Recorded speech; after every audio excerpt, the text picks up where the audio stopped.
Olá, eu desejo que você esteja bem. Seja muito bem-vindo ao meu canal. Eu me chamo Larissa e o assunto do vídeo de hoje é sobre os estágios da fé.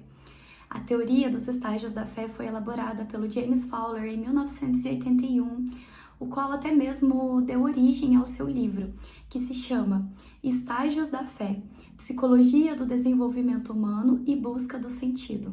O James Fowler foi um psicólogo e teólogo que ficou muito conhecido no seu meio justamente por estudar e compreender um pouco mais sobre como se dá o desenvolvimento da fé na vida do ser humano. E para que a gente possa falar sobre esse assunto, eu vou basear esse vídeo como um modo de diálogo, uma exposição de algumas ideias e especificamente de alguns termos que foram trazidos em um mestrado de Ciências da Religião, produzido pela Maria Eliane Azevedo da Silva, que com certeza se baseou também na própria obra do James Fowler, que tem como seguinte título: O processo de desenvolvimento da fé e a constituição do self na primeira infância, a partir de James William Fowler. A referência de todas as bibliografias utilizadas para basear esse vídeo vai estar aqui na descrição, caso você tenha um pouco mais de interesse em estudar sobre esse assunto.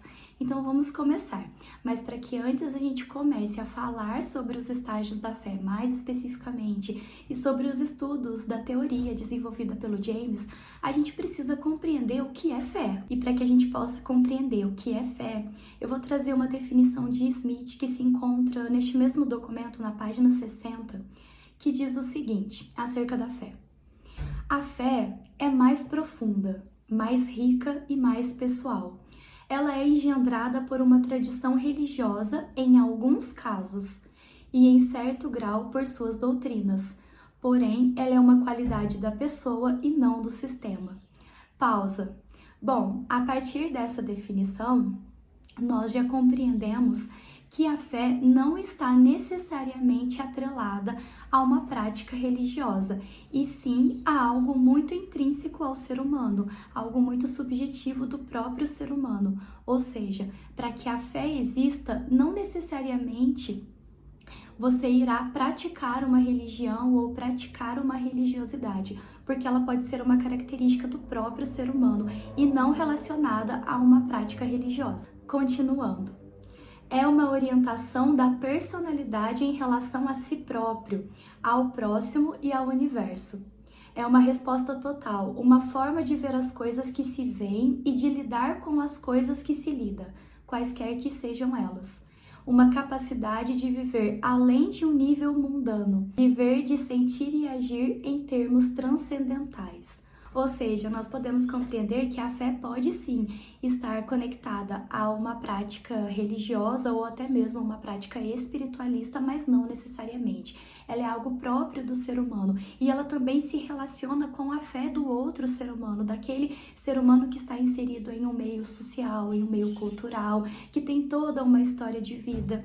Enfim, a fé, ela também diz respeito à forma com que a gente enxerga a nossa vida, não necessariamente atrelada a uma prática religiosa. Bom, então agora que a gente compreendeu uma definição mais clara sobre a fé, eu também acho importante a gente trazer algumas considerações do próprio James Fowler sobre a fé. E essas considerações estão entre a página 25 e 26 desse documento. Então, o James Fowler ele menciona que a fé é fundamental. Ninguém pode viver muito bem por muito tempo sem ela, ou seja, ela é essencial na vida do ser humano. Além disso, a fé é universal e é reconhecida como o mesmo fenômeno entre cristãos, hindus ou qualquer outra pessoa que pratica uma religião diferente.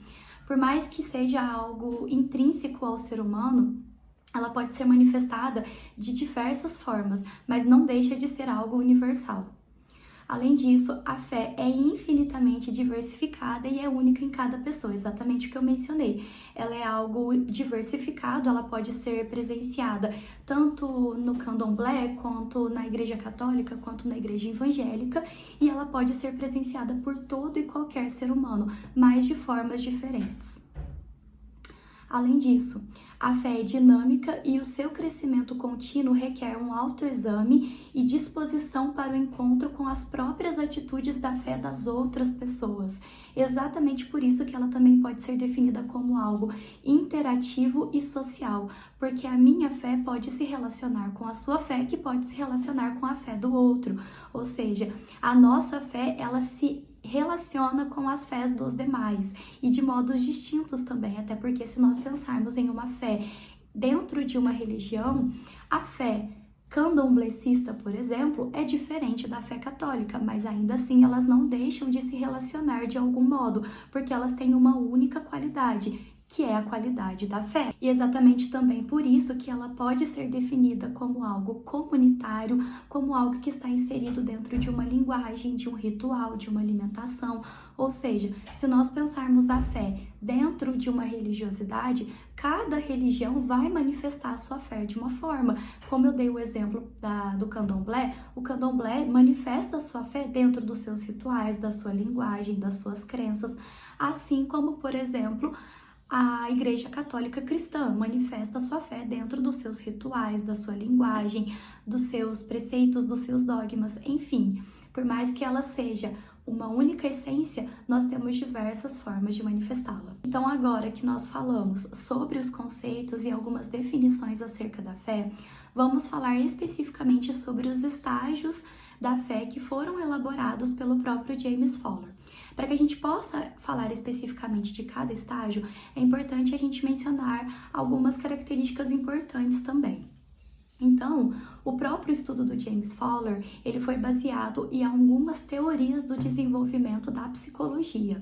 Ele se baseou bastante em algumas teorias do Piaget, teorias que eu não vou entrar especificamente neste vídeo, até porque não é necessário para que a gente possa conhecê-las para conhecer exatamente o estudo do James, mas é importante nós termos conhecimento de que ele bebeu da fonte de estudos muito importantes do desenvolvimento humano que vem da área da psicologia, para que ele pudesse elaborar os estágios da fé. É importante também a gente ter em mente que cada fase, cada estágio desse que o ser humano passa, ele surge em um momento muito específico da vida do próprio ser humano.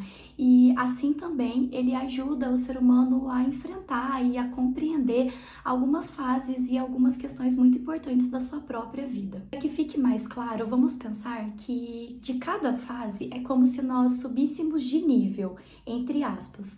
Então vamos pensar se, por exemplo, eu estou no estágio 1. Para que eu possa ir para o estágio 2, com certeza eu vou carregar uma bagagem do estágio 1 e estando no estágio 2, na fase 2, nesse estágio de fé diferente, eu vou também acrescentar à minha vida novos conceitos, novas questões, novos aprendizados desse novo estágio, mas eu não vou deixar de ter carregado o que eu adquiri no estágio anterior, ou seja, é um aprendizado que o ser humano também vai passando ao longo da sua vida. Também ainda sobre esses estágios da fé, eu acho importante trazer a seguinte frase, que diz que as transições entre as fases, elas são frequentemente prolongadas, elas são desconfortáveis, elas são dolorosas e elas representam mudanças significativas na forma como nós nos conhecemos, nos valorizamos, nos julgamos e nos comprometemos. E eu gostaria de acrescentar também, não somente a nossa relação com nós mesmos, mas para com o próximo.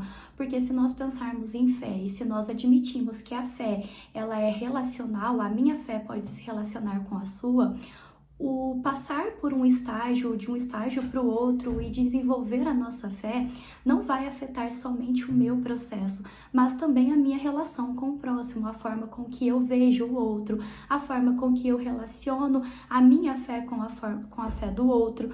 Enfim, é algo que não está fechado somente à minha pessoa, inclusive se pensarmos no conceito de que nós estamos conectados e não separados, até porque a partir do momento em que há um convívio em uma sociedade, em uma cultura, aquilo que acontece comigo também vai refletir no meu meio e naquelas pessoas que convivem comigo. Então agora, mais especificamente entrando nos 7 estágios da fé, vamos definir de uma forma diferente. Vamos pensar que nós temos um pré-estágio e outros 6 estágios da fé, para que a gente possa compreender de forma mais clara e mais objetiva como que se dá o desenvolvimento da fé na nossa vida. Então, o primeiro estágio, que na verdade é um pré-estágio, ele vai do nascimento, da concepção da vida do ser humano, até mais ou menos os seus 2, 3 anos de idade.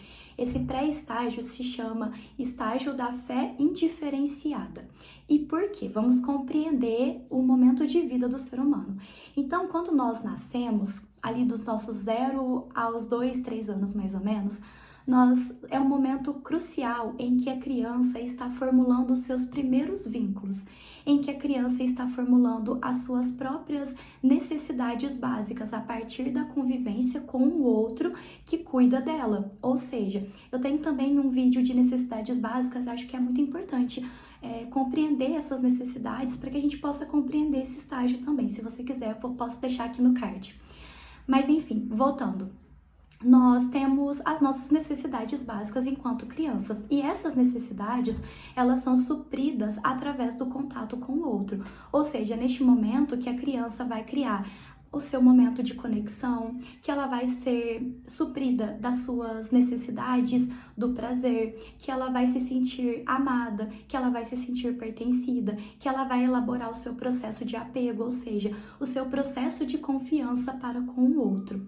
Então, basicamente, a compreensão desse pré-estágio nos diz que se essa criança teve as suas necessidades básicas bem atingidas, se ela teve as suas necessidades básicas bem formuladas na sua primeira infância, ou seja, se ela conseguiu elaborar um bom processo de conexão, de apego e de confiança para com o outro, logo a sua imagem para com Deus, ou seja, para com o mundo externo, para o que há de transcendente para com ela, será uma imagem de confiança, será uma imagem positiva, ou seja, há uma crença positiva em algo que é maior para com ela, até porque as suas necessidades básicas foram atendidas pelo outro. Por outro lado, se há uma falha nessas necessidades básicas, nós podemos admitir que pode haver uma falha na confiança dessa criança, desse ser para com o que há de externo a ela. Há uma falha ambiental, há uma falha na confiabilidade para com o outro.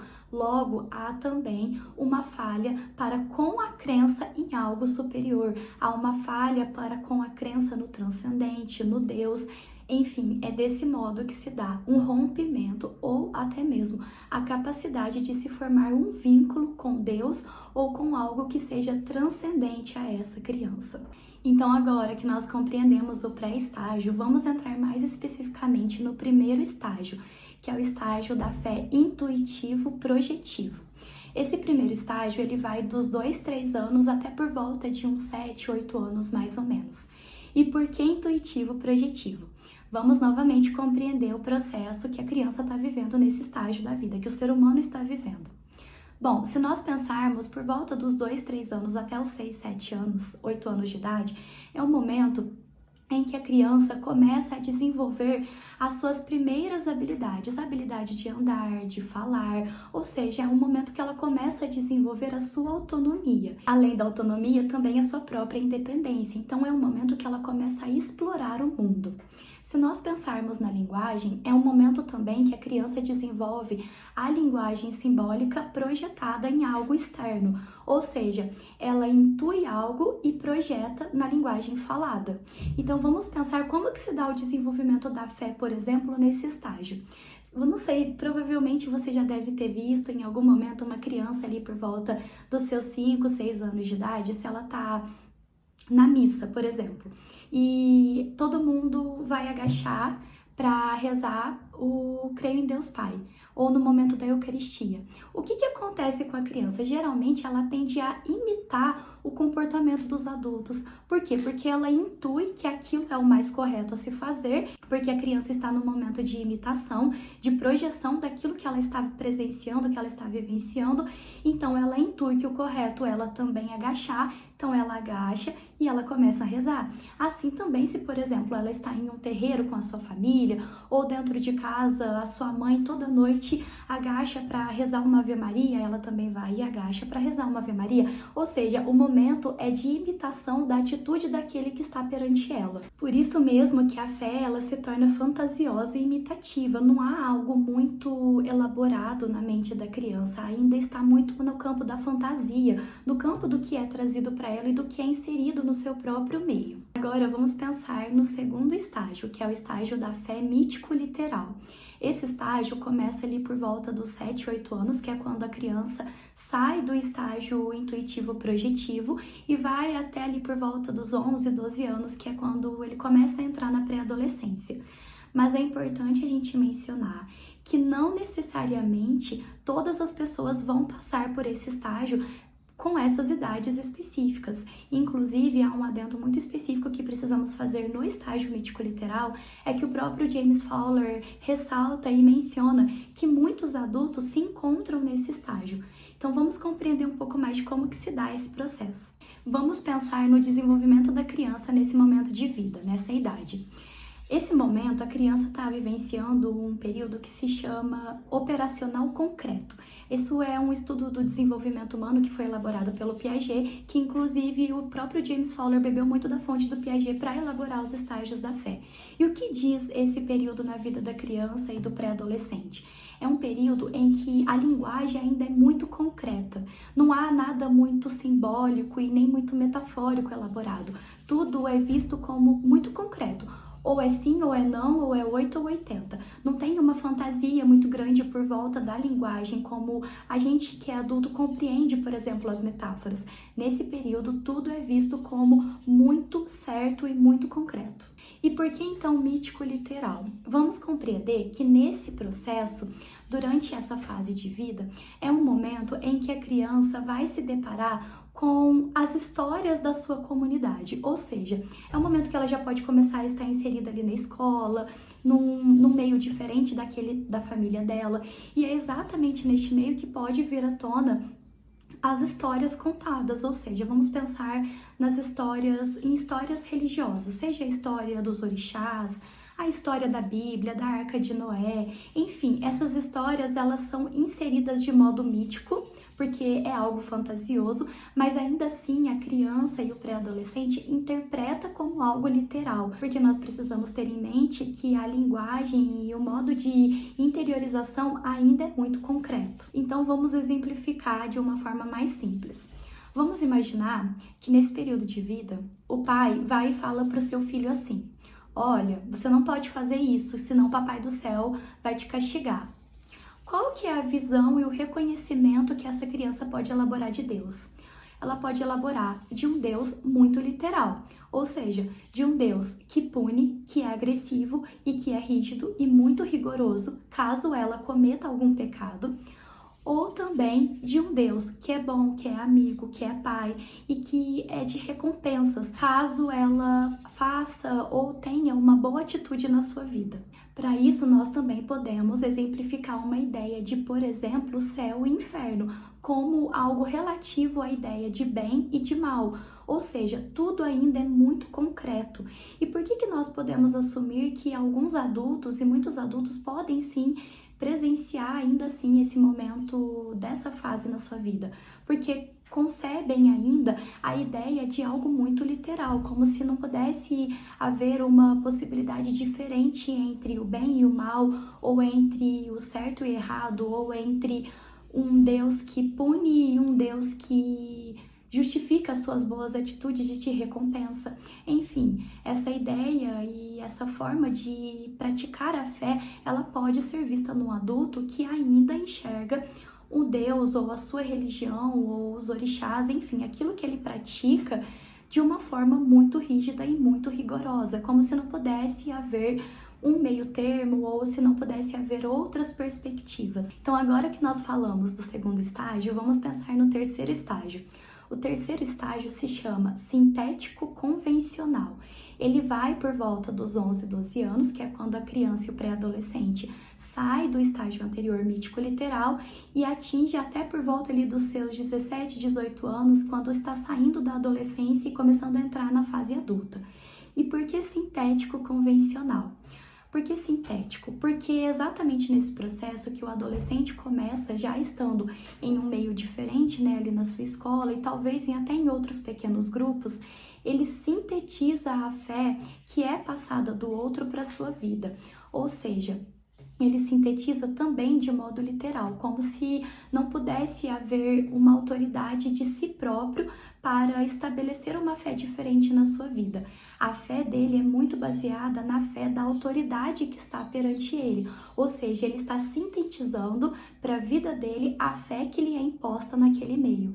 E por que convencional? Porque muitos crescem em meio muitos convencionais, ou seja, se esse adolescente foi criado em um meio muito convencional, em que lhe disse que a única forma de manifestar uma fé que seja boa e que seja do bem é essa, então ele vai sintetizar esse meio e esse modo convencional para a vida dele, de modo que não há uma outra possibilidade de haver diferente, não há uma grande capacidade e possibilidade de se questionar o diferente. Por isso, sintético e convencional. A gente pode exemplificar esse estágio de fé de uma forma diferente também. Vamos pensar que, por exemplo, para esse adolescente, desde os estágios anteriores foi trazido para ele que Deus é um homem branco de cabelos grandes, de barba, e que ele é ou muito bom ou ele vai te punir. E existe somente o céu ou o inferno. Então, esse modo vai sendo carregado para a sua vida. E se o meio qual ele está inserido reforça essa visão, é exatamente a forma que ele vai sintetizar e trazer para a sua vida de uma forma mais convencional.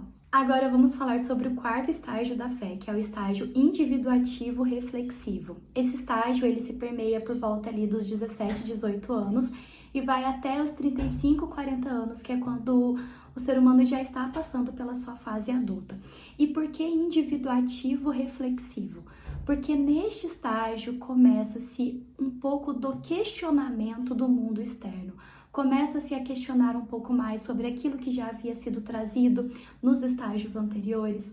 Ou seja, há um processo de individuação maior. Eu começo a questionar aquilo que talvez já tenha sido muito convencional na minha vida, aquilo que talvez eu já tenha sintetizado como algo muito certo. Eu começo a trazer um nível maior de questionamento para isso. Então, eu começo a refletir um pouco mais sobre as minhas crenças, sobre as minhas ideologias, sobre o que para mim pode ser certo e errado ou não, sobre o que eu concordo ou não daquilo que me foi trazido nos estágios anteriores. Exatamente por isso, individuativo e reflexivo. E nesse estágio pode-se desenvolver uma crença em algo diferente. Se nós pensarmos que é exatamente neste momento que o ser humano pode começar a questionar aquilo que já lhe havia sido trazido como algo muito convencional, então, nesse momento, ele pode se abrir para outras manifestações de fé, para outras crenças, para outras ideologias. Assim como também ele pode se fechar e trazer para si uma grande descrença no mundo espiritual e até mesmo de uma religiosidade. Pois se ele começa a trazer um questionamento maior, nós podemos ter as duas possibilidades. Ou ele vai se abrir para uma fé diferente, para conhecer algo diferente e talvez agregar isso na sua vida, ou ele vai questionar que será que de fato aquilo que lhe foi trazido lá atrás é verdade? Será que de fato isso existe? Será que de fato há uma religiosidade? Será que de fato há crença em Deus ou nos orixás ou em Buda, enfim, naquilo que foi trazido para ele? Então esse momento é muito definitivo para que também ele possa ir elaborando a fé na sua própria vida. Mas nós não podemos deixar de pensar que se há esse momento de descrença e se há algo que faz com que esse ser humano deixe de acreditar em algo que já lhe foi muito convencional, nós também precisamos compreender o peso e a importância do pré-estágio na vida do ser humano, caso nesse estágio ele passe, por exemplo, por uma grande descrença e deixe de praticar a própria fé dele na sua vida. Até porque se nós retomarmos no pré-estágio, que é um momento onde há a desconfiança, o senso de descrença para com algo transcendental, exatamente esse pré-estágio ele vai ser muito importante e também a sua própria história de vida para que o ser humano venha significar a fé e a forma que ele se depara com o mundo espiritual. O quinto estágio é o da fé conjuntiva. Esse quinto estágio, então, ele parte ali dos 35, 40 anos teoricamente. Vamos novamente ressaltar que isso não é uma regra na vida de todo ser humano. Bom, então falando sobre o estágio da fé conjuntiva, aqui nós temos um senso de questionamento muito maior do que há na fase anterior.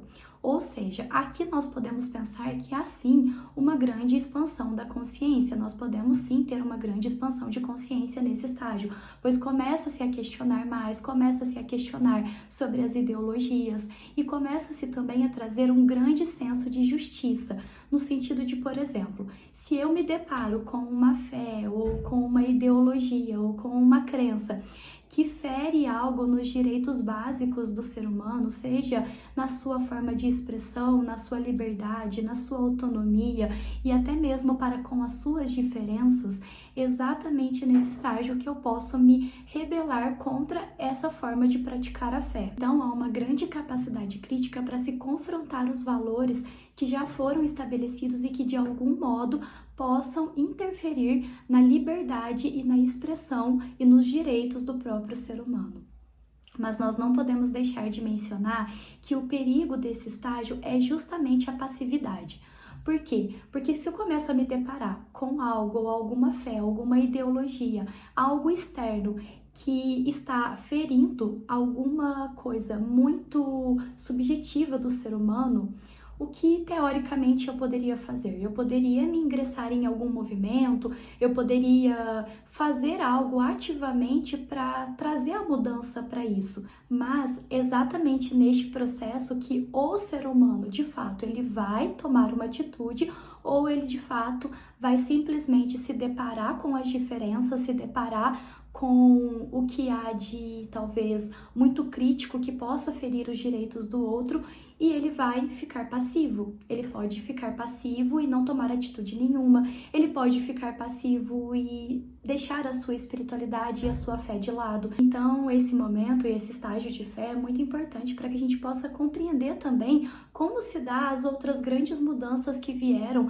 a partir daqueles que se rebelaram e não se conformaram com as injustiças. Exatamente agora que nós entramos no último estágio de fé. Esse último estágio, que é o estágio da fé universalizante, o ser humano se rebelando contra essas injustiças e contra ideologias e crenças que talvez possam ferir as diferenças e os direitos de outros seres humanos, é que ele começa talvez a fazer a diferença no seu dia a dia, podendo se ingressar em trabalhos voluntários, em ONGs, em instituições, podendo praticar mais a caridade, podendo de alguma forma mudar e trazer a mudança para o meio em que ele está inserido, que talvez ele possa presenciar alguma injustiça.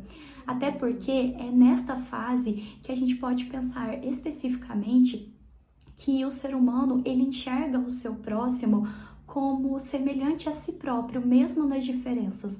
Não há uma separação de cor, de raça, de gênero, de credo, de sexualidade, enfim. O ser humano ele enxerga o outro ser humano como um ser constituído de amor e semelhante a si, por também ter amor dentro de si, mesmo que haja diferenças. Ele também enxerga a realidade à sua volta com mais clareza, com mais lucidez, com mais sabedoria. Há também um profundo senso de criticismo, um senso de questionamento, um senso de reflexão. Há uma profunda busca pelo seu próprio autoconhecimento e tudo isso carregado pelos estágios anteriores, porque como nós mencionamos, um estágio vai agregando no outro. Nós temos nomes muito importantes que presenciaram o estágio da fé universalizante, como a própria Madre Teresa de Calcutá, o Mahatma Gandhi, que foram pessoas que fizeram história e mudaram o percurso e o momento da sua vida através de atitudes para beneficiar aqueles que estavam menos favorecidos. No estágio de fé universalizante também há uma grande capacidade de enxergar o divino em diversas manifestações e não somente há uma única forma de praticar uma religião. Se nos estágios anteriores, para mim, a forma de praticar a minha fé seria somente dentro de uma religião e talvez somente aquela religião era correta e era do bem, agora na fé universalizante há uma crença de que o amor pode estar em tudo e de que Deus pode sim ser representado pelo amor de todas as coisas, pela natureza, pelo ecossistema, pelas diversas formas de se praticar a religiosidade e até mesmo pela busca do seu próprio autoconhecimento e a expansão da sua própria consciência. É exatamente interessante aqui que o ser humano dialoga e agrega o diferente para a sua vida, porque é exatamente neste processo que ele não se enxerga separado do outro, mas sim conectado, sim presente em um meio que há outros seres humanos, que há um mundo diverso e que há simplesmente o amor, mesmo que infelizmente ainda há muitas questões de injustiça, de guerras e de ódio presente no mundo, ainda assim o amor é maior que tudo e simplesmente maior para que eu possa agir para ajudar aqueles que estão passando pela injustiça. Bom, então chegamos ao fim desse vídeo e nós compreendemos os 7 estágios da fé, sendo um pré-estágio e outros 6 estágios muito importantes para o desenvolvimento da fé na vida do ser humano. Nós podemos concluir que o James Fowler elaborou uma teoria muito sucinta, muito complexa também acerca do desenvolvimento da fé na vida do ser humano. Essa teoria, ela enfatiza que a fé é universalizante, ela enfatiza que a fé é um fenômeno inerente à vida e ao próprio processo do ser humano. Ela enfatiza que a nossa fé pode se correlacionar com a fé dos demais e que a fé não é necessariamente algo presente em uma religiosidade, que ela pode ser praticada de uma forma distinta e de uma forma única para cada ser humano. Com certeza, a passagem de um estágio para o outro pode sim trazer grandes sofrimentos, pode sim trazer grandes mudanças na vida do ser humano, porque ele vai precisar se deparar com algo diferente, ele vai precisar, talvez, trazer novos questionamentos, novas reflexões, talvez novas ideologias, ou seja, mudanças para a sua vida. E sempre que nós pensamos em mudanças, nós pensamos sim em processos que muitas vezes não são fáceis da gente lidar, mas o mais importante é que a gente possa reconhecer a importância deles e que a gente possa, assim, trazer a mudança e a evolução para o nosso processo. Mas não podemos deixar de mencionar que não são todos os seres humanos que vão passar por todos os estágios e que não necessariamente eles vão chegar na nossa vida nesse momento específico, nessas idades específicas que eu trouxe. Até porque nós podemos sim ter muitos adultos que se encontram no estágio mítico-literal e nós podemos ter muitas pessoas que estão ali por volta dos seus 20, 30, 40 anos que já se encontram em um estágio de fé universalizante. Ou seja, não é algo tão fechado e tão conciso e tão exato para o estudo, principalmente quando nós falamos do desenvolvimento humano. Para finalizar esse vídeo, eu gostaria de deixar uma frase do Mahatma Gandhi em que ele diz que você nunca saberá exatamente quais serão os resultados das suas atitudes, mas se você não as fizer, você não saberá se elas existirão. Então, eu desejo do fundo do meu coração que esse vídeo tenha te ajudado, que você possa fazer uma autoanálise, uma autorreflexão sobre como que esses estágios têm se dado na sua vida, como que você enxerga a fé na sua vida, como que você enxerga a fé religiosa ou espiritual na sua vida, como que você pratica a sua fé e como que você se relaciona com a fé dos outros, em qual estágio desses você se encontra neste momento presente. Eu desejo que eu tenha te ajudado e que a gente possa se ver ao longo do caminho e até mais.